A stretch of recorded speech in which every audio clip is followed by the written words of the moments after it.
A very good evening and welcome to one and all. I am Momita from Clanet, the designated station assistant for a seamless experience. And Clanet is India's most trusted and widely used digital platform with multiple enriching services exclusively for doctors. Planet is very proud to be a digital partner for this event organized by Indian Association of Preventive and Social Medicine Karnataka chapter. And the topic of today's session is essentials of CV welding. So let's begin today's session, for which I would like to invite Dr. Animesh Jan sir to take over. Over to you, sir. So thank you, Momita, and thank you, Clarnet. So here we are. Good evening, everyone, and greetings to everyone wherever you are watching from. So we are again here with another issue of IAPP, teaching learning session, that is uh, department or as institutional academic program for postgraduates. And basically, this has been an initiative of the Karnataka chapter of IAPSM, where we try to bring in some kind of academic activity which will be useful for everybody. And we try to reach out to everybody across, not just in Karnataka, but everywhere else, including India and outside.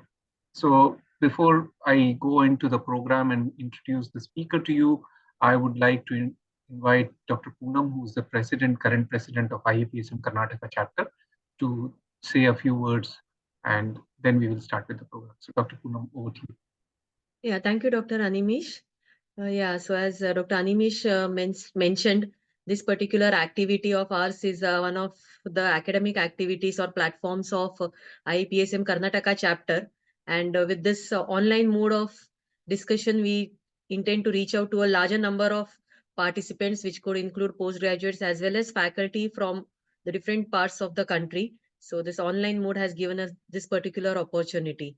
And today's session is a very important session, I understand, not only for the postgraduates, but also as faculty, because we all are lifelong learners, and thereby we have to keep building our CVs and our profile, and we keep learning new skills, and we get expertise in different areas. And as postgraduates, also postgraduates need to know how to build up their CV. So yes, maybe from if you look at from medical colleges point of view, it's only the experience that matters or that is looked into when you are being recruited. But yes, if there are competitors to you, then your CV makes a difference, which gives you an edge over the other applicants who will be there along with you. And if you are also looking at for opportunities in public health organizations or in research, the way you need to put forward your skills, having experience, having expertise, having skills is one area, and documenting it effectively is another area. And we have Dr. Pracheth, I'm sure, who would be putting it across in a very effective manner, because Pracheth is one of the very finest professionals that we know of, and he has been a colleague for almost more than 5 years along with us in our institution. So I'm sure this would be a very fruitful and a very learning experience for all the participants who have assembled over here. So I welcome all of you to this particular academic activity of IPSM Karnataka chapter. Thank you all for joining. Over to you, Dr. Animesh. Thank you. Thank you, Dr. Poonam. So let me introduce today's resource person to the audience first, and then I'll invite Dr. Pracheth. Dr. Pracheth is currently working as an associate professor of epidemiology at prestigious NIMHANS, which is an institute of national importance. And he's been working there since August 2022. And he has nearly 10 years of experience post-MD. As Dr. Poonam said, he has been a colleague of Dr. Poonam for about 5 years, and he's been a colleague of mine in my department for a year before we lost him. I would say lost him to NIMHANS. Of course, good progression of Pracheth in his career as well. And he's carried out numerous funded research, including those funded by central agencies and ICMR and others. He also has been awarded many of the awards. 9 times he's won conference best presentations, but most notable among them is he's got Dr. Sushila Nair Memorial IAPSM Young Leaders Oration Award, which was in Ames Bhubaneswar, if my memory serves me right. And other than that, Dr. Pracheth has been actively involved in many of the activities, including of the IAPSM, not just Karnataka, but even at the national level. And he's also been a coordinator of IAPSM eConnect, and very sincerely working towards it many times keeping a low profile as well. I say that because I've seen and known him.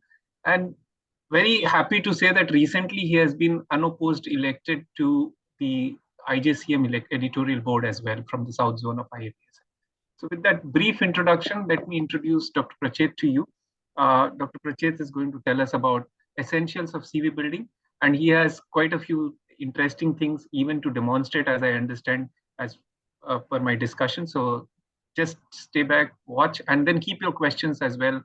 We will definitely take the questions, so you can keep them for later part of the discussion. So over to you, Dr. Pracheth. Thank you, sir, for those very kind words, and thank you, ma'am, for inviting me here. Good evening, one and all. Please give me a moment to share my screen.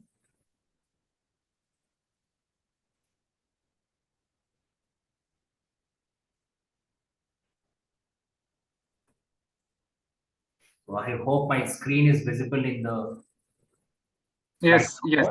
Thank you, Yes, sir. it. So here we are, the topic for today, essentials of a curriculum vitae or CV. So when I decided to speak on this topic, the first thing I did was to update my resume because I need to practice what I preach at the end of the day. So there are a few disclaimers before we begin. I may not always be true. Most of the contents are based on facts and evidences, but some of them could be subjective or qualitative here. And I'll be giving a few tips and suggestions and a format as well. That may vary depending on the job description. Okay. So with those disclaimers, I'd like to begin here. So these are the objectives of my session. To explain the attributes or structure of a CV, so I'll be spending around 20 minutes on that. And to describe the do's and don'ts that one needs to keep in mind while drafting a CV, I'll be spending 10 minutes on that. And to demonstrate the draft of a CV using applications. So another 10 minutes on demonstration, following which I believe we'll have a question answer session. So this is the outline. So what is CV? What's a biodata, resume, brief, a structure of a CV, do's and don'ts, cover letter, how to draft it, demonstration, and finally a take-home message. So what is a CV? What's a biodata? What's a resume? And what is a brief? So before we jump into the topic, we must know these basic differences. So CV or curriculum vitae. So this is a Latin word. This is derived from a Latin word which means course of life. So what's a CV? CV is a detailed document that outlines an individual's educational and professional history. So this could highlight his or her academic achievements, work experience, research projects carried out mainly in our field, publications, awards, and accomplishments. So it's much longer than your resume. It's more comprehensive. It's a comprehensive document that is more commonly used in academia and research fields. So that's a CV which is more comprehensive. What's a biodata? Biodata is much more comprehensive than CV. So how is a biodata different from a CV? So biodata includes a lot of personal information like age, could be marital status, hobbies, interests, religion, caste, etc. So personal information is more here in biodata, whereas in a CV, the personal information component might be minimal. Very few things like name, age, date of birth, contact details, etc. But here in a biodata, we include more personal information. In addition to that, the educational and professional background and all other components that are there in a CV are also found in a biodata. So generally, when we apply for government jobs or any military job, they ask for a biodata. For example, when I applied for NIMHETS here, National Institute of Mental Health and Neurosciences, where I'm currently working, so we were asked a biodata which had a lot of personal information, father's name, mother's name, address, religion, etc., many other things. So that is the difference between a biodata and a CV. What is a resume? So this is derived from a French word which means summary. Resume is a much shorter document which summarizes a candidate's relevant skills, experience, and education for a specific job. So it's much shorter, it's more concise. So here the emphasis is more on showcasing the skills rather than experience, education, etc. So the resume must be tailored to job requirements or needs. It highlights the most important accomplishments and qualifications. It's usually very concise, like I said earlier, 1 to 2 pages. So we have a comprehensive document called CV. Then we have a document that also includes a lot of personal information in addition to the professional and educational details, that is biodata. Then there's resume. And finally, we have a brief, which is just a one-page document, a one-page summary of the relevant skills that an individual possesses, experience, and education for a specific job. So one must be aware of these differences. So we use all these terms synonymously. So these are all different. CV is detailed. Resume is much concise, just 1 to 2 pages, not more than that. So when do we need a CV? When do we need? There could be many occasions or many circumstances.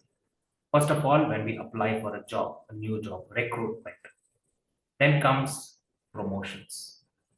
So all institutes have their own promotion criteria. Plus, we also have our NMC stipulated criteria. So one will have to share or submit the CV at the time of promotions in any institute. So that's another occasion where we need our CV to be updated. Awards or fellowships. So we want to apply for a fellowship or an award. That's when we need our CV. When we apply for a research project, for example, ICMR has its own format for a 1 page or 2 page summary. So various research organizations, funding agencies ask for a CV that indicates the credibility of the investigator. So when we do a project, CV is required. When we deliver talks or guest lectures, we need to have a short CV with us or a resume. College website. So every college, medical college has its own website and they would want to showcase their faculty's skills and experience. So that is when college website uh, needs a CV of every faculty member requiring in the institution. Then we have something called portfolio, which is a summary of only the key highlights or key achievements, important, most significant achievements or highlights of a career. So that's called portfolio. So when we want to showcase ourselves or when we want to build our own website or online page and showcase the good work that we've done, it could be a project, a publication or something, some initiative wherein we have taken the lead. That's when we need a CV. So there are multiple reasons why we must draft and update our CV. The most important aspect, apart from job related promotions, awards, etc., is for our own self growth. We can actually have a look at our CV and see where are our gaps, where are we lagging behind, and what, of course, it's always important to appreciate ourselves. Self appreciation is important.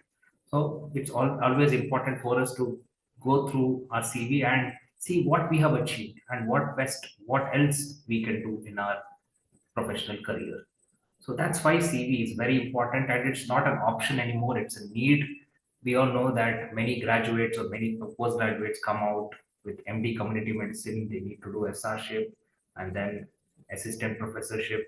So the competition is there for recruitment, for promotions, and for various other uh, aspects. So it has become a need, it's not an option anymore, it's not a necessity. So many of the institutes have now gone to application forms. So they ask for application forms to be filled. So there was this very interesting publication that I found, resumes versus application forms. Why the stubborn reliance on resumes? So this was published in a journal called Frontiers of Psychology in the year 2022. So when they initially screened, they found that the application was much better. The application form for a particular job was a much better indicator when compared to the resume. So the application is considered to be a more valid predictor of job performance. So because they would have had a job description and whatever suits that job description, only those uh, details may have to be filled in that particular application form. So it was found to be a much more valid predictor of job performance when compared to a resume or a CV or a cover letter, where the focus is more on job experience and years of education. So whereas job performance is less valid. So that's another argument of, why have a resume, have an application form specific to every job requirement or vacancy. Okay. Most importantly, why we also need CV to market ourselves. We would have worked hard in our college or institute, so we would want to market ourselves. So that's a personal marketing tool. And when we apply, especially for the freshers, fresh graduates, when they apply, please remember that your employer or potential employer recruiter may not have much time. And what is under our control is to document, as Pudam ma'am told in her introductory talk, that it's very important that we document whatever work we do. Doing work is extremely important. We all agree with that. It's also necessary to put it on paper. It's prudent to document it. That's under our control. And having a good CV will make us stand out in the crowd. So it will help us to showcase our skills, experience, and qualifications. And if it is good, if the CV is good, we will definitely stand out. But one must remember that this is not a biography or a life story or a report or a list of job titles. So this has to be done in a very professional manner. So there are some rules that one can follow here. Follow a clear format. Be concise. Not too many stories here have to be written. Be complete at the same time. Don't leave gaps here and there. It should be current. It should be updated. It's a dynamic document. It's not something that I do today on 31st January and then 2023, 2024, and then next time I update it in 2026. No, it should be updated periodically. We need to decide what is that interval uh, during which we need to update it. It should be chronological. So chronological is very important. Okay, so I've been, like I said, I've been working here in Immense from August 2022. Before this, for a year, I was in KMC Mangalore. So the dates have to be mentioned. And before that, for 7 years in Yenagoya Medical College. So the dates of service, chronology, we call it, could be reverse chronological order here when we are highlighting our work experience, but the dates have to be mentioned. Okay, if I may have gone and presented a paper or delivered an online talk on essentials of CV, the date has to be mentioned. So it should be chronological. Some order has to be followed. Either it should be in ascending order or descending, what we call as a reverse chronological order, where the recent event is mentioned first, followed by the uh, event that has taken place much earlier. It should be correct and factual. So we need to proofread it. It should not have many errors. So we need to get it validated. That's very important. These are some golden rules of a CV. So what format to use? It depends on the job requirement, job description, and at what career stage we are in. So we need to select the appropriate format. There's no golden rule or hard and fast rule here. Just go for a professional looking resume template. Start off with some personal details like name, age, date of birth, contact information, job title, followed by the summary of your CV. Introduce your strengths. I'll tell you what a summary is later. Then the relevant work experience in reverse chronological order. Key achievements, the educational details, degrees, skills that fit that particular job, and any other additional information. So here I was very cautious. I said that it depends on the job and our career stage. So let's say I'm a fresh passed out MD community medicine postgraduate. So I'm on the lookout for a job in a medical college as a senior resident in a prestigious medical college. So what I need to do, my focus, I may not have many achievements here. So my focus should be more on the educational qualifications. And of course, every minute detail like, you know, conference presentations or presentations, we can even summarize. I can summarize that, okay, I've presented 10 journal clubs, 10 seminars, and 10 clinical social case presentations during my postgraduate degree period. So that summary or the education related component becomes more important rather than work experience, because this person who's a freshly passed out MD community medicine postgraduate may not have enough work experience. Whereas somebody at the mid level or at the senior level. Let's say I want to apply for the position of a professor in a medical college. So here work experience, achievements, or depending on the requirement, of course, in a medical college setting, everybody asks for publications, research, etc. So we can say that it is important everywhere. So let's say I want to apply for an NGO. My public health skills become more important. The public health activities that I have coordinated or carried out, that becomes more important there. So it completely depends on the job and the career stage that the candidate is in. So this is the format that usually I follow for my CV. So I start off with personal details, the objectives or summary, work experience in reverse chronological order, educational qualifications starting from MBBS, MD, any other additional qualification. And it's also very important to mention the year, the subjects that we have studied, the skills that we have studied in those educational. It's better to do it in a tabular format, and the university and college, of course. Any additional training underwent, if somebody is is in the early career stage, all this becomes very important. Additional training like some workshops on research methodology, or any other workshop, or where they have learned a new skill like SPSS or PubMed or reference management. Any new skill that they have learned, any additional training that they have underwent, advanced epidemiology or medical education, revised basic medical education course, all those comes under additional training. Awards and accomplishments. One, this could be best paper awards in conferences or any other award that the individual has received. Research projects carried out, this includes funded research and non-funded research projects. One can also include the research projects guided, because we have student research projects, undergraduate and postgraduate research projects. Plus, if uh, there's a mid-career professional or an advanced professional, uh, he or she may have guided MD or PhD or any other postgraduate course. So it's very important to highlight that as well. Then comes the publications. So the number of publications in Vancouver style, it has to be cited.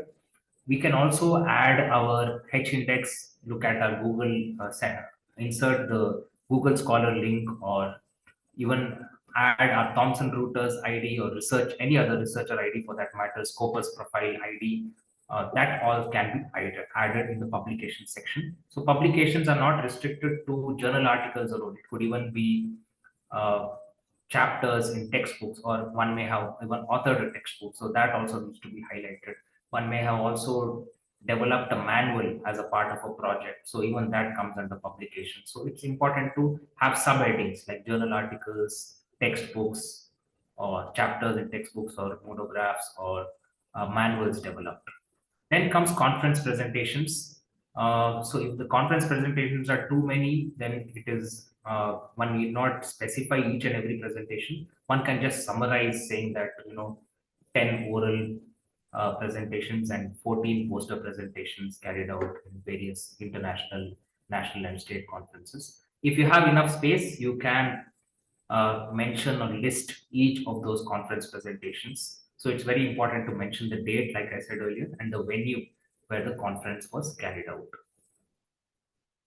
Then any talks that we have delivered as resource persons, guest lectures, or chairperson for various academic programs attended. So if we list, for example, somebody with 10 years experience may have attended around 150 to 200 programs. Like this includes CMEs or workshops or conferences or symposiums, guest lectures, etc. So it could be very difficult to document each and everything. Our CV becomes too long unnecessarily, and the focus gets lost. So if we are not looking to showcase that, then we can just mention a number that I have attended 26 conferences, 52 workshops, 68 CMEs, etc. So the number is enough if the space is too much, if we are worried about the space. Academic programs organized as organizing secretary or chairman or a member of the organizing team. So there are some organizations which may look for the skill set, the organizational skills. So it's important to showcase that. Again, if the number is too much, then mentioning a number would suffice instead of giving a very comprehensive list. Membership of societies, many organizations ask for it. Are you a member of the subject association like IAPSM or any other organization or society for that matter like IMA? So it's important to list the societies where we are members. We can even mention the membership number as well in brackets. Then comes public health or extension activities. Suppose I'm looking for a job in UNICEF or as a surveillance medical officer in WHO, then these have to be, this list of public health or extension activities needs to be drafted carefully. This could include going as a monitor as for pulse polio, going as an external monitor, or another example could be as an external monitor for NABH assessment or kayakalp assessment. Many people would have done it. Or it could be organizing a health camp in the field practice area or a health education program or observing a day of public health importance. All these come under the extension activities or public health activities. Then any other additional information that you would want your potential recruiter to know. It could be an additional responsibility, being an in charge of a rural or an urban health training center, or any other additional responsibility fulfilled in the college, member of the website committee, or anti-ragging committee, or member of the academic council, or scientific review board, institutional ethics committee. All these are some additional responsibilities or any other additional information that you would want to give out. Suppose you have any other skill for you have compared or you have been the master of ceremonies for several programs at your institute and you want to put that up in the CV. So that can be included in the additional information. Then comes references. It's important to list two references who have worked with you in the past. It could be a HOD or any other professor or any other senior colleague or your peer who know you well, who know what skills are there in you, who would be able to, who know you in and out professionally. So it's important to list two references, mention their name, the current designation, and contact details, email address as well as mobile number, and always put the date. Undated CVs are a strict no-no. So you have to put the date. The date has to be mentioned. Do we need to sign the CV? May not be compulsory, but there are some organizations which may ask you to submit a signed CV. So then you can digitally sign it. Digital signature is available now. All of us, most of us would have had an image of our own signature. It can be incorporated. So this is a format, like I said, there's no golden rule as such. It depends on your requirement and also the job description. So what to include in the personal information? Don't go overboard here. Don't include your father's name, mother's name, wife's or husband's name, or any other girlfriend or boyfriend's name. So we need to have just basic details like name, title, address, maybe current designation or affiliation, phone number, email address, or if you have a LinkedIn profile, you can insert it there, or if you have your own website or web page, you can insert it there. So this is personal information. Then comes the objectives or summary. So what are these objectives? So these are just one or two sentences that give an overview of an individual's short-term professional goals. So this explains why we are seeking out that particular job. So this statement or this summary statement or objective statement is usually at the top of the resume. So it's very important where one applies for a new job or where one goes for a career growth or is changing his job. This becomes very important. It should be concise. It should be tailored to the position that we are applying. Suppose I am applying for the position of an epidemiologist in a district, let's say Dakshin Kannada district. My summary statement should be tailored, should be relevant to that particular position. So this is a very important aspect because this sets the stage for the rest of the CV or resume. So we would like to start off with the strongest attributes of us. So this leads the person or the reviewer to the strongest attributes. So if we have won any award, anything significant that we have done, any significant qualification, that can also be highlighted. So this should just be 3 to 4 lines, not more than that. So also we need to actually articulate what value we are going to add as an employee or as a faculty member in that particular organization. So this is the best opportunity to do that in the resume objectives or summary, the beginning of the CV itself. So these are some examples for a summary statement. You can have a look at this. I am a highly driven recent community medicine postgraduate seeking a full-time position as an epidemiologist where I can lend my knowledge and contribute towards carrying out large-scale studies, thereby contribute to this esteemed organization. This is another example, not related to medicine. Dedicated and experienced accounting professional with proven success in managing finances for mid-sized commercial organizations. Seeking an opportunity to use my decade of experience to serve the state government. So these are just 4 lines here, but it conveys a lot of information.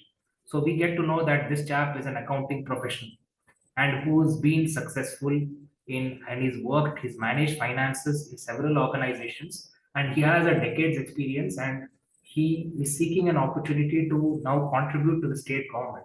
So it's complete in all aspects. At the same time, it's not too long, too lengthy, it is very concise. So this is a very important aspect of a resume or a CV. So then, like I said earlier, those who are in the early stage of their career, or those who have just passed out of their MD or post graduation, it's very important to highlight all the academic achievements or the educational qualifications. So you can see here, this person has completed class 10 and he passed it with distinction. So class 12, he had got a district rank. MBBS, he had honors in forensic medicine and toxicology. MD community medicine, he passed with a first class. He's also cleared UGC NEET and he is also completed DNB community medicine in the year 2019. So this looks quite impressive, especially for early career professionals. This is quite impressive because he's got ranks, he's got distinctions, and as a recruiter or as an employer, I might look at this and get impressed that okay, this guy knows his stuff, his knowledge is good, he has worked hard so far during his education. So one need not necessarily have a lot of work experience or many awards at that stage. The recruiters also understand that uh, the individual is at the nascent stage of his career. So thereby it becomes very important to highlight the educational qualifications and degrees. So there are different formats in a resume. It could be chronological. So you can see here in this particular slide that I've shared. So you can see that this the work experience and the educational qualifications have been listed out in a reverse chronological order. So 2015 to 2017, this chap was a senior software engineer. And what he did in his role as a senior software engineer in that company, he has mentioned. So he has spearheaded many teams and he has reduced security breaches. So what all he did, what were his major contributions during that period has been mentioned. Then comes 2013 to 2015. He worked in another organization. So he has mentioned what he has listed out what exactly were his job responsibilities, what were his key achievements during that period. 2012 to 2013, he was a freelance software engineer. So what he did during that period has been listed out. Then comes the education component. So 2008 to 2012, this guy did his software engineering bachelor's. And what exactly he did during college? So he delivered a webinar apart. He pursued his passion. He learned software programming. He also wrote an article, got it published. So all that is being mentioned. The key takeaways during that particular period of education also needs to be mentioned. Then you can see here that there are some skills. So he knows coding, he knows debugging, he knows many languages, computer languages. Plus, he also has soft skills like leadership, collaboration, teamwork, critical thinking, problem solving, etc. So that's a skill-based CV. So here in our setup, when we are in this community medicine background, we need to have go for a hybrid mode. So it's important to be chronological, list out whatever experience we have, whatever educational qualifications we have, plus also focus on skills because these days we learn a lot of softwares, especially community medicine. We learn a lot of softwares, we learn a lot of programs, and we also develop a lot of soft skills by working in a team. So it's very important to highlight all those. So this is another example for a one-page resume. You can see here it starts. Number one is the contact information, very minimal personal information like name, phone, email, and maybe if you have a LinkedIn profile, go for that. Then number two is the objective or summary. Okay. Then comes the experience, the work experience in reverse chronological order, including what were the key achievements during each position or each tenure. Then comes the educational qualifications, and finally the skill sets that he or she possesses. It's very important to also put those skills in the resume or CV. What about photo? Do we need a photograph in a CV? So we need to check the application requirements. If it says yes, then a recent color photos that should be in JPEG format. It should be less than 10 MB. It should not be too big, and it should be clear. It should be clearly visible. The head and shoulders have to be clearly visible. Only if there's a clear photo, it should be a professional photo, then we can put it. But there's no hard and fast rule. For example, in my resume or CV, I don't have my photo. So it all depends on the application, or some certain institutes may mandate a photograph. So then we have to attach it. It's better that we attach a professional photograph. Now I'm going to jump into something very interesting. So we need not be a professional designer or something to design a CV, and we need not draft it manually as well. So we have templates available. We have templates available in our Google Doc. So you can see this is the screenshot of my Google Doc, and you will find something called resume. So you can use it, customize it, you can edit and add relevant information, and then save it and download it. So it becomes a very important document. You can always keep on updating it as well. Okay. So there are different tools that are available. I'm going to demonstrate some of them. So just give me a moment. So the first thing that I told you was Google Doc. So this is my Google Doc. I hope my screen is visible.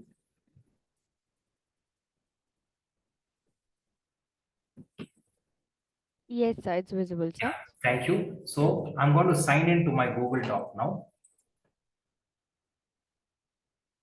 So I signed into my Google Doc, and I can select on resume over here. Okay, and I can add my details, my name. Okay, start from name, then after that you have the professional personal details here, like address, mobile number, email address, experience, where we have served, the location, job title. Okay, associate professor in the Department of Community Medicine in XYZ Medical College from August 2022 to present. Then comes the key takeaways or key achievements during that tenure, even previous experiences as well, the company, the location, the institution, location, and job titles.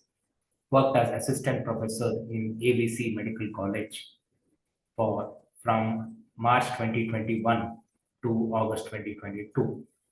So it's important to even mention the dates here. Then followed by, after the experience is done, then we have education, degree, MBBS from DEF Medical College, MD from ABC Medical College. So, and of course, the key achievements during that period, and the tenure or the duration during which the degree was completed.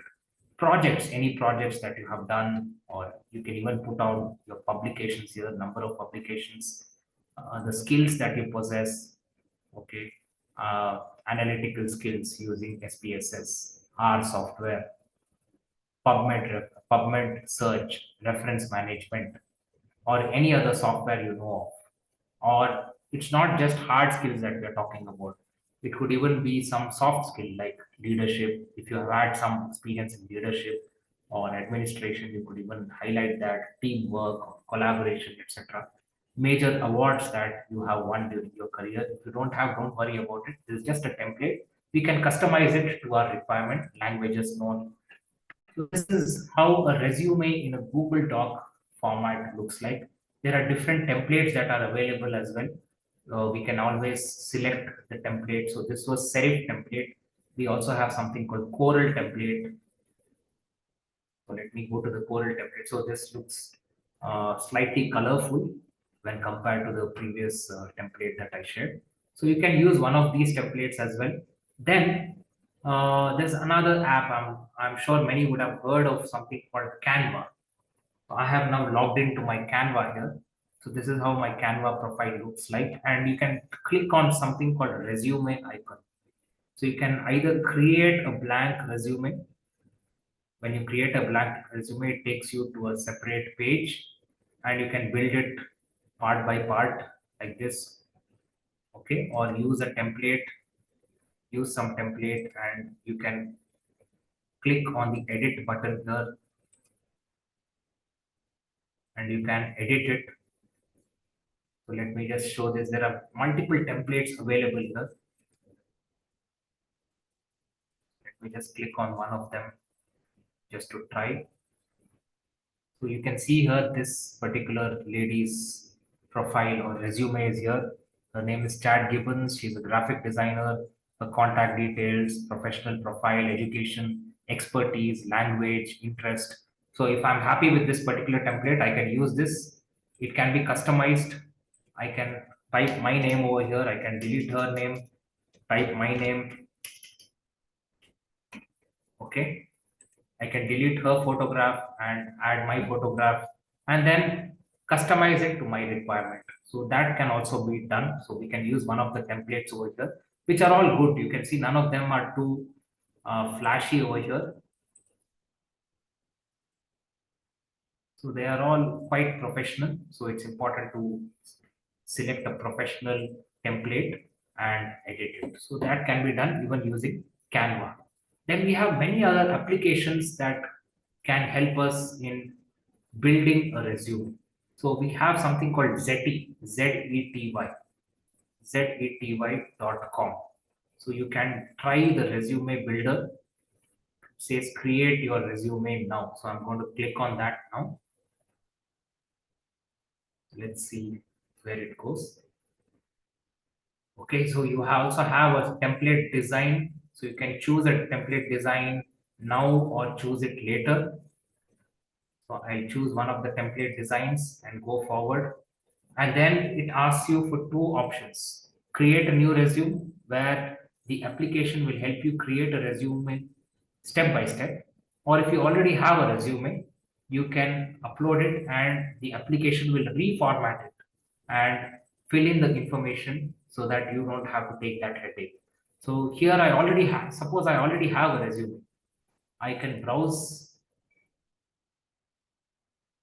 go to my, okay, this is my resume. I'm going to add it here. Then click on next. So they have applied a template. So you can even preview it. So you can see here my photograph also has come. Work history, job title. See, you will have to edit it after because there could be some mistakes, right? It's all artificial intelligence, right? So many mistakes could be there. So, example, my resume is more. If I share my resume with you, all my work experience is in the tabular format. So everything is in the tabular format. So then these applications may not read it properly. Okay, so it's important to edit it. So instead of downloading a new resume, it is advisable to create a new resume using this. So you can apply a template and edit it and work on each and every. Suppose, okay, it will ask you also why you need a resume. Let's say I'm seeking a job. So then next, then job title. Tell us about your most recent job. So I'll have to fill it out, start date, end date, and then go next. So add all the experience, then add the education, especially bachelor's, master's, etc. Add everything. Once you're done with that, next comes the skills. Employers usually scan skills for relevant keywords. So it will help you choose some best ones as well. So there are some keywords, for example, community professional, epidemiologist, assistant professor. All these could be keywords. Okay. So all these are keywords. You can see some, you can actually search the job titles. You know, we have different titles of keywords here. Supervision and leadership. Suppose you're looking for a leadership position, that becomes a relevant keyword. You need to also tailor your resume to that particular need. flexible and adaptable, time management, interpersonal communication. So there are some appropriate keywords that can be chosen. So it will help you choose the keywords depending on what you're looking at. And then there's a summary statement at the end also, so that the summary actually shows the employers that this candidate is the right person for the job. And then we can finalize it. Okay. So this is how we can use an app called ZETY by ZT.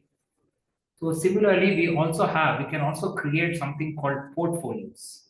So what's a portfolio? Portfolio is, it's like a highlight of the best workers. Okay, so let me just show you something called portfolio. So again, we can do it using Google Doc itself. So portfolio. So you'll have to log into your Google account. Okay, and you also have a YouTube digital portfolio demonstration video. You can actually look at it. So let me go to the portfolio now, Google portfolio.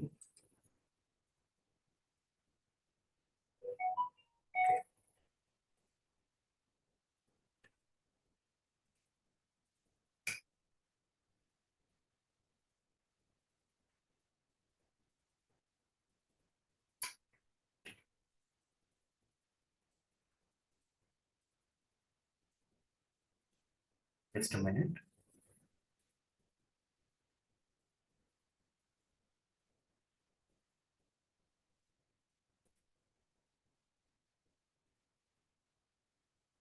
So yeah, you will have to log into your Google, then click on something called portfolio.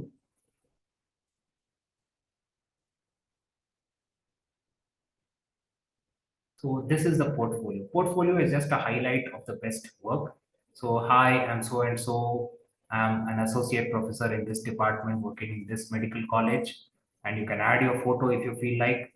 This includes only selected work. Suppose I've done a project that was quite impactful, quite meaningful. I can write more about it, add more information. I can add photographs as well. Suppose there's a very good publication of mine in a very high impact factor journal or a Q1 or a Q2 journal or any other PubMed or Scopus Index journal that I want to highlight. So I can even highlight, I can edit it the way I want. Name of publication, let's say that I want to tell people about my publication, name of publication, and then add some data. You can either add slides or image, anything can be added. Okay, and your email address finally is there. There's also something called about section. So about so and so. So some impactful statement, your career statement or career goals can be a part of it. The work experience can be added, education can be added here. So there's also a project page here. Suppose you have done a project or you have an ongoing project which you want to tell the world about. So you can add a description about your project and add some details, add some files, image, whatever possible you can add. So this is a portfolio which only showcases the best work possible. So this was demonstration using some of the easily available tools. You can try it out yourself. It is easy. There's no rocket science here. So now we have completed the CV. What needs to go with the CV? There has to be a covering letter, a single page letter, which should be in professional and warm tone.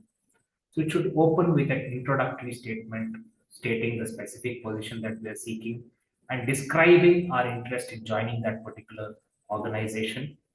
The remainder of the covering letter should connect the values and experiences to the position's requirements.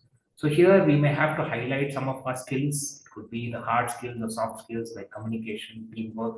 Always close the covering letter with a thank you or actionable statement.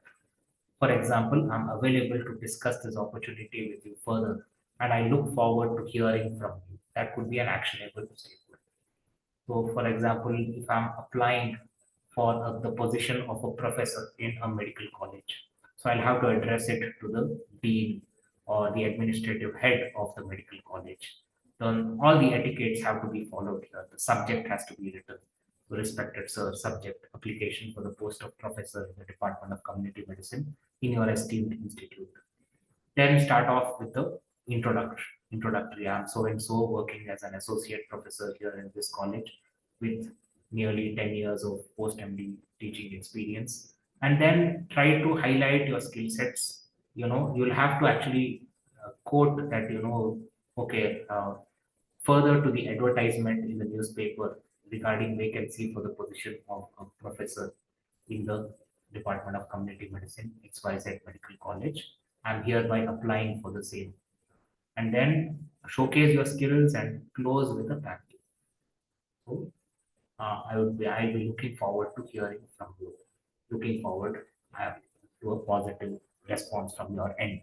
And thank you, your sincerity. So that's how a cover letter needs to be drafted. You can look at a sample here. I hope this is clear. You can see this is to address here the hiring manager's name, dear so and so.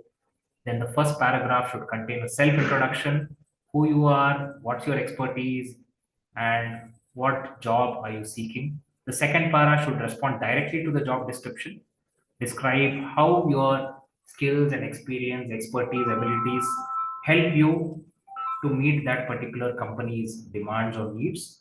And then you can also include some bulleted points, list of your accomplishments, projects, publications, etc. So it's always important to have measurable numbers over here. If you quantify it, it may look more impressive. You'll be able to highlight or showcase yourself better. Then try to find out about that organization also, little bit about that organization and why you want to work there. And final paragraph is call for action.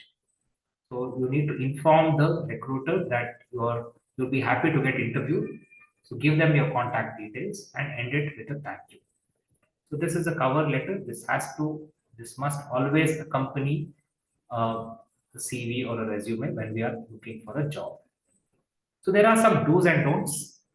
Some do's: set maybe 1 inch page margins, add 11 or 12 point resume font, depends on you. A proper resume header format should be there. There should be legible resume sections, like for example, personal details, work experience, educational details, research, publications. So all those should be legible, readable, be consistent, stick to a same font style, and even the font size. The spacing could be either single or 1.15 line spacing. Add extra space before and after each section heading. Whatever achievements are there, they need to be measurable. Suppose you have won an award, you need to mention the date. You need to mention the venue, place where you were awarded, the conference where you were awarded. The period of employment, like I emphasized earlier, much earlier, many times. Date of birth, never forget to mention your date of birth. So I was guilty of not updating my CV multiple times, and I have stayed 29 or 30 for nearly 3 to 4 years because I didn't give attention to that particular aspect. Then somebody pointed it out to me, so it didn't look nice. So these are some do's, some best practices. Use the proper, correct format. Every institution also may have some format, so try to use that. Update frequently. Develop a routine, maybe once in 6 months, once a month. There are some people who update their CV once a month, so it depends on you. At the end of the day, keep a working document, something that can be edited. It's always dynamic. You need to have real-time updates. Create a shareable CV. Keep all the sections together. Save the CV. Don't lose track of it. Always save it. Keep backup. If you lose it, it becomes very difficult. You will have to start again. Seek feedback from your mentors, from your departmental colleagues. Always look for feedback. This helps us in enriching our CV. What are the don'ts? Undated CV. Always keep the date. The date of CV is important. Wrong contact details should not be mentioned. Mixed font sizes. So some people go for Times New Roman, then they begin with Times New Roman, then they go for Calibri, then they go for Arial. So don't never do that. Unexplained gaps. So especially women, they may have had a career break, or anybody can have a career break or a gap. So even that also has to be mentioned in the work experience part. So why there was a gap in the career. Submit without summary. Always have a summary statement which should be in the top of the resume or CV. Not too many personal details. Some of them that may be a put off for some of the recruiters. Staccato sentences, complicated sentences. For example, the soup was nice, the soup was creamy, the soup was tasty. So these are very short sentences in isolation. If you use it repeatedly, it may lead to a distorted meaning. Do not use negative words like I assume, I prefer, I think, etc. All those have to be avoided in a CV. Abbreviations. So there are some people who use abbreviations like HTN. So HTN hypertension. So not everybody knows about it. So be careful about using these abbreviations. Spray and pray. I was guilty of this. I used to include everything in my CV. It used to be very exhaustive. It would run into 80 pages, 90 pages, 100 pages. But again, it's not specific. Somebody who does not have time may not have the patience to go through each and every detail. So never spray and pray. Make it specific. Tailor it to the job requirements. Do not have fancy email IDs, especially the youngsters. Cool dude 1986 at gmail.com. Do not have those fancy or funky email IDs. Be professional. Do not share your social media pages links in the CV. Some of them share their Instagram profile or Facebook profile, or LinkedIn is fine because that is professional. So don't share your other social media page links. So you look at some of these templates here. This is too creative. Uh, Try to avoid such templates. So it's too creative and it actually distracts some of the employers. This is another template that is too flashy. You can look at the color combination, it is not readable. So avoid that. Whatever golden rules that we follow while drafting a PowerPoint presentation, all those become important even while drafting a CV. So this is too monotonous, it looks too bland. Try to make it interesting. At the same time, keep the professionalism. So once the CV is ready, it's always important to validate it. Double check, proofread manually, or go to an expert, go to your senior colleague, or you need not be a senior actually, even a peer or a junior, anybody could validate it. Okay. Ensure that your keywords are tailored. There's something called cloud generator. So we have two options here, something called cultivate.com and monkeylearn.com. So actually, if you go there and if you add your resume, it will give you the keywords as shown in the picture. So here, community, work, students, these are some of the keywords that have appeared too frequently in the resume.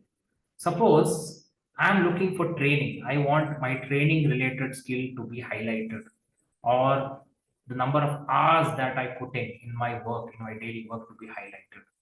So then I can restructure my CV based on that.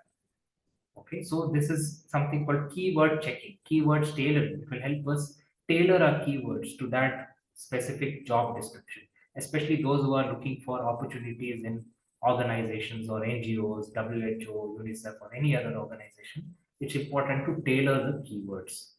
Then we also have some applications like applicant tracking system. So you can actually go and upload your CV there. It will help you validate. There's also something called Job Scans ATS Simulator. I'm going to show that now to you. So there is something called Job Scan. So let me just go to Job Scan now. Okay, so this is Job Scan Resume Builder. It will ask you for login and all that. You can log in through Google. I have logged in through Google now. Okay, so I can upload my resume over here. So I'll upload my resume and I can add the job description that I'm looking at. Let's say that there was a recent call for a position in WHO. Okay, and I've seen the WHO website and I've had a look at the job description. I can copy paste it and put it in my job scan. Okay, and scan my CV. It actually scans my CV and sees whether the CV is in line with the job description. So it will take some time. So it's again, this is all limited access. It will allow only five scans. After that, you will have to upgrade, pay money. So it will scan. So you can see here that it has scanned my entire resume. So So there are some things where green tick is there. So I have provided my phone number, contact details are appropriate. Job title match. So whatever I have in my resume is not in line with what is there in the job description. Education matches. Section headings are appropriate. Date formatting is not done. So it will actually match the CV with the job description. We know where we stand. So you can see it also compares the skills. So surveillance was there in the job description. So I've also highlighted it in the resume. 4 times it has appeared. Capacity building is there in the job description, but it's not there in my resume. Ministry data collection is not there in my resume, but it's lacking. It's there in the job description. So I can improve my CV and tailor it to the job requirement and job description. All that can be done. This is called job scan application. Okay, so that's validation. It's important to validate. And lastly, so it's like a bicycle. So this person riding the bicycle is the candidate. So there is a front wheel and a back wheel. The front wheel are the hard skills, software or scientific paper writing skills, project management skills, teaching skills, something that we learn. The back wheel is the soft skills like leadership, communication, interpersonal communication, teamwork, etc. So we need to ensure that both are highlighted in the CV. So just to summarize here, it's very important to include our contact information in the CV, name and job title. Always have a summary to introduce the reviewer to our strengths, work experience, education, list all the skills that fit the job, have a cover letter, and once everything is ready, send the resume or CV. Always remember to develop your document in an acceptable template and format. Even if you're creative, make sure that it is professional. Tailor it to the requirement. So my requirement could be different. Suppose I'm applying for a guideship for PhD or MD community medicine. So my research guidance has to be highlighted. Suppose I'm applying for a teaching position. So teaching and research needs to be highlighted. So we need to tailor to the requirement, make creative, look professional, update it periodically. We can also use it for self growth. We can use it for goal setting. You can use it to assess and evaluate oneself. So it's very important to be true to oneself. Uh, don't include false information. Be true to oneself. So these are some of my references. So I would like to thank the organizers, IAPSM Karnataka, for inviting me here. It's been great to be a part of this particular IAPP initiative. At the same time, I would also like to acknowledge Dr. Midi Panda, who is a faculty named Bibi Nagar. She shared some of her resources with me, so I'd like to acknowledge her. Thank you. I'd be very happy to take questions. I hope I've not taken too long here. Thank you. Thank you, Dr. Pracheth. There are some questions already, so let me read it out for you. Though you have highlighted and though you have shared it in detail about a lot of things, including some of the demonstration, there is one question Dr. A.D. Naveen Kumar has put up saying that, can I place my students' project titles as project guided by myself in the project guided area or section? Yes, absolutely, sir. You can place it. You can. It all depends on your requirement at the end of the day. So if you Right. want to highlight that you have guided so many students, it could be postgraduates, undergraduates, you can even put it. So, Can put placing the titles, of course, it will consume a lot of space and your CV will become too big. You can even summarize it or even put a title. Depends on you finally.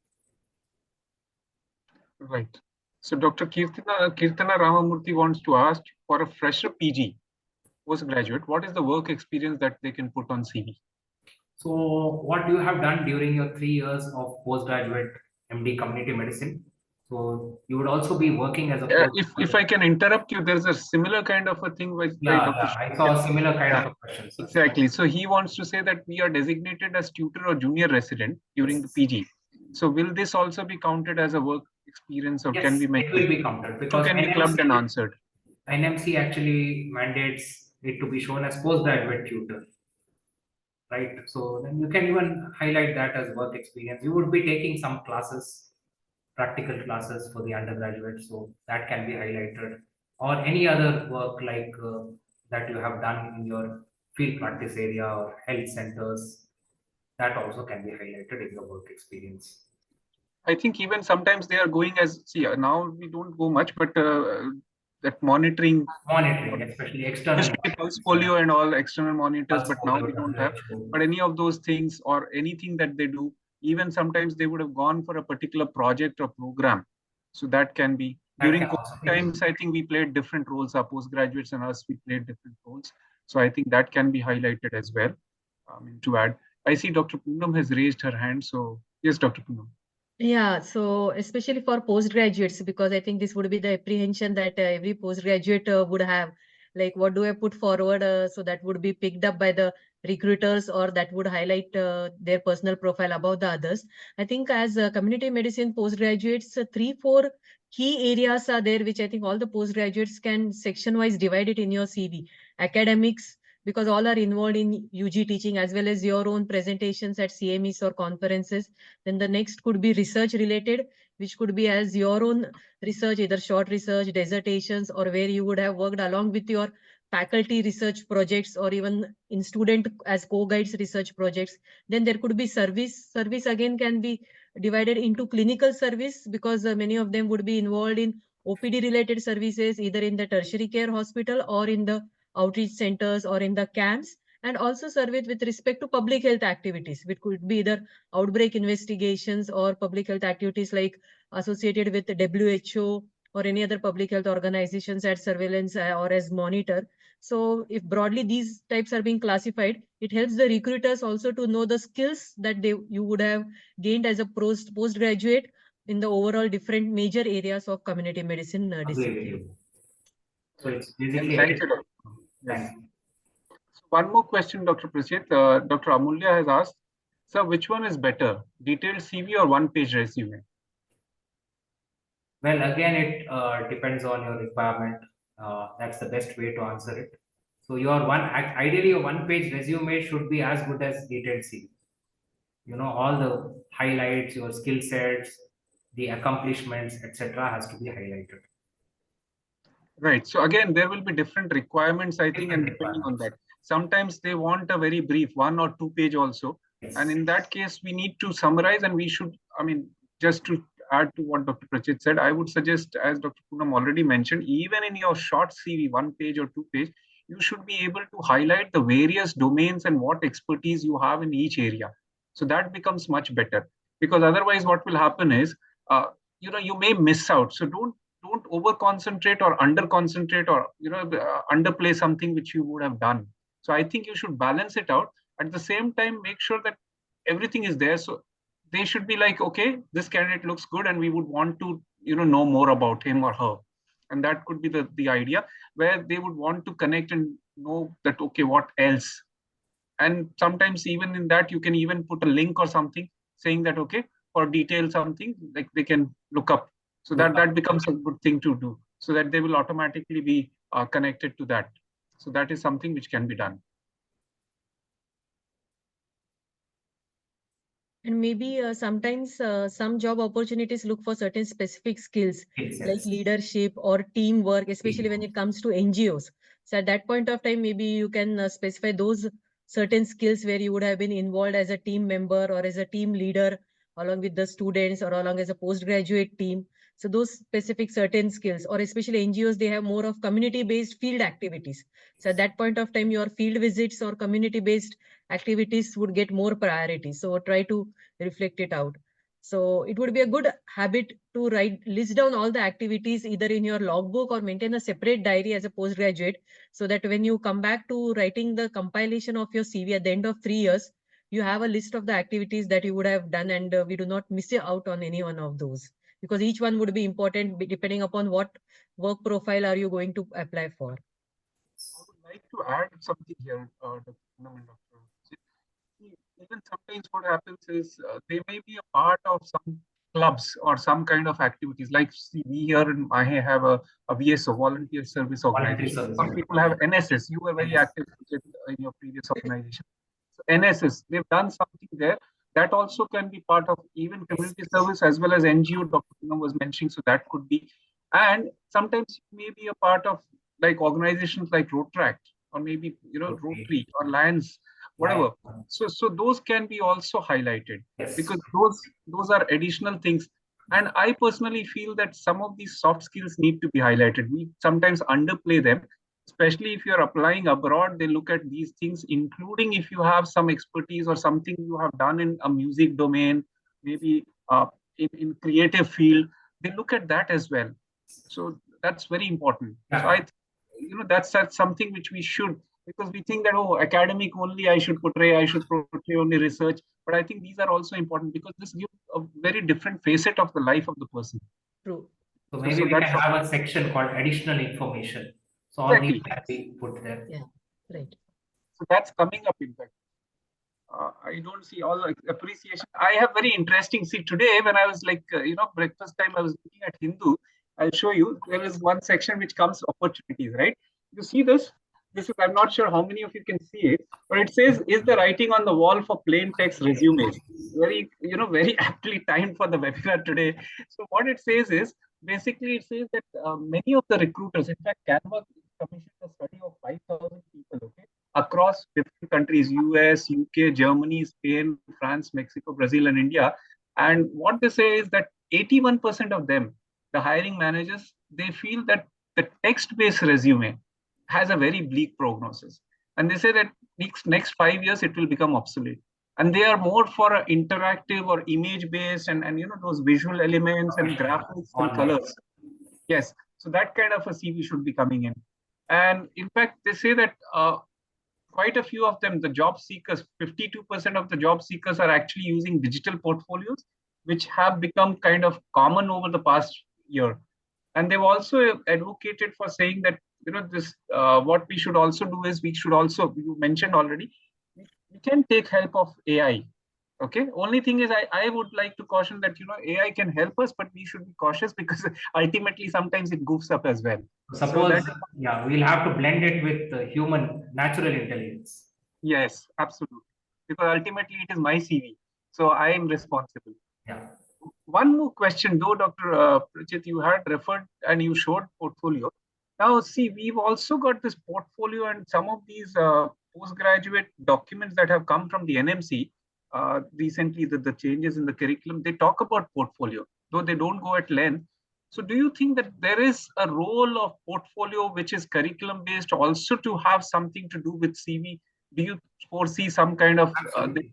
or do you say that, some way we should inculcate this portfolio building in our postgraduates, and maybe over a period of time in undergraduates as well? Undergraduates. Yeah, it may be a good practice, because everything can be done online.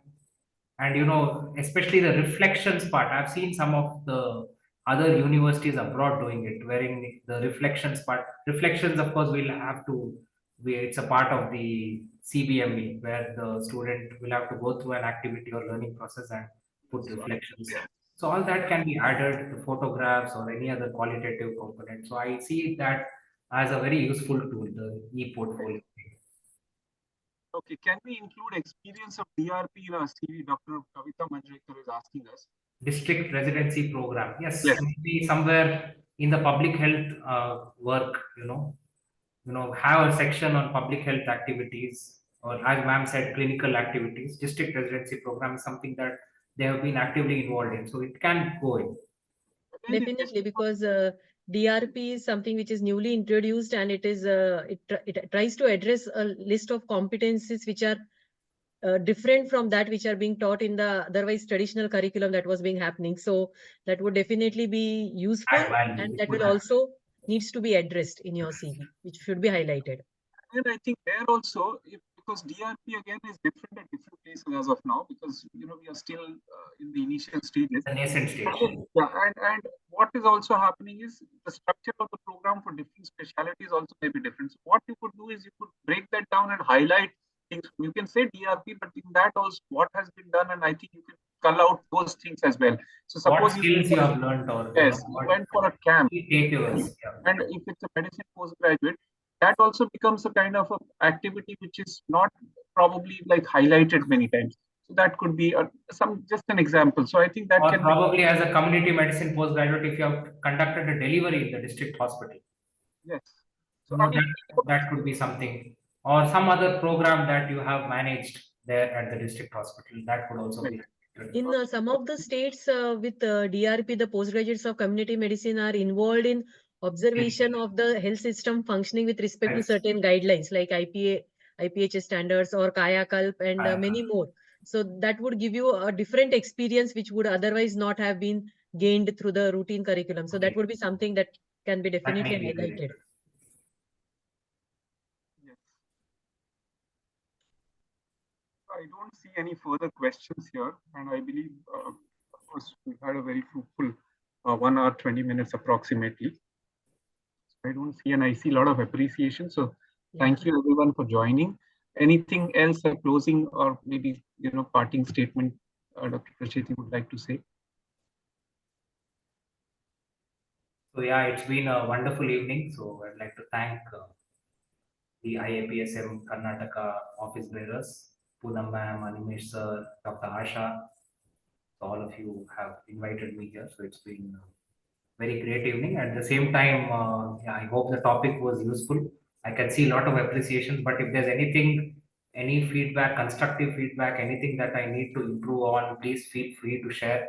I'm not an expert. I'm also a beginner, and I have also been guilty of doing all those bad practices which I mentioned in my CV. So this actually participating or as a resource person in this webinar was actually an opportunity for me to update my CV, which I hadn't updated since maybe early 2023, more than a year. So that's good actually. That was an excellent presentation, and I think especially the demonstration of those online tools. So I would say not only for postgraduates, but I think as faculty, it has been useful for each one of us this session and the demo of those available new tools also, Prachit, and all the guidelines and important aspects that you mentioned in your presentation. Thank you on behalf of thank the you. organization. Thank you so much. And I would like to thank IAPSM Karnataka chapter and Dr. Poonam and the team. And especially I would like to mention Dr. Asha, because she has really been helpful back, stage in coordinating, because I was a bit busy with our IAPSM con coming up. So she has coordinated. I'm here the face, but then she has been doing a lot of work at the backstage. And of course, Dr. Pracheth for being the resource person and taking the time out. It's been a pleasure interacting virtually again with you, Dr. Pracheth, and hope to see you next week again in person. So, See you. yeah. So thank you so much, everyone, and look forward to the next month's session, which we will bring to you with something exciting again. Thank you so much. This recording will be available on our YouTube channel of IPS Karnataka chapter very shortly, within 2 days or 3 days or so. Thank you so much. Dr. Animesh. Thank you, Dr. Asha. Thank you, Clarnet team. And thank you, Clarnet also. Thank you so much, everyone. And with all your permission, I'm closing the session here for today and looking forward to hosting you again with a different topic. Thank you so much. Thank you, Mamita. Thank you all. Thank you, Prachit. Thank you. Thank you.